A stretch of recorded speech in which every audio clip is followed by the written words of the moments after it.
My husband Steve and I have a farm and finished cattle in a feedlot. This farm is the same place that Steve's dad grew up on. From the records, it looks like his grandparents received it as a wedding gift in 1917. For me, it's really cool to be part of a farm that has a lot of history, and then going forward, add innovation and the process of building it better and continuing to provide food for families, not just ours, but around the world.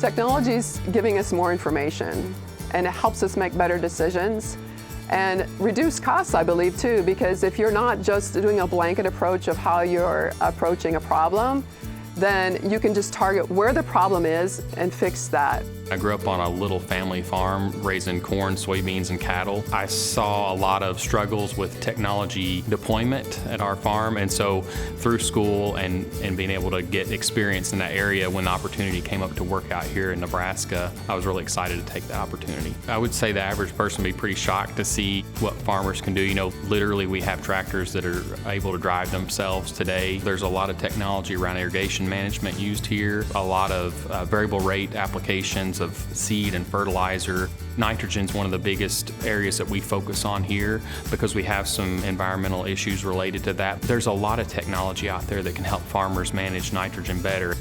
Using the red edge and the near infrared, these two bands, we can get a pretty good estimate of what the nitrogen stress looks like in the corn. It's one of those technologies that can help environmentally and also help at the economic level. We use iPads in our feed truck and the payloader that loads the feed. So we can measure the exact amount of every ingredient that's going into that ration. And so we know if there's too much corn or something like that, that might cause an upset in their digestive system, because the digestive health of our cattle is key to their overall health. And so what we feed them and how much we feed them is super important. The other thing is our nutritionist lives about 100 miles away. It just helps us all network so much better when you can access information from wherever you are. I could be in Japan and get on my iPhone and see what's happening here on the feedlot. We think about decisions a lot of times. How much nitrogen am I going to put here? How much seed am I going to put there? So filling in some of these blanks, giving suggestions in terms of farm management decisions, I think is another example of something we're going to see more and more of out there.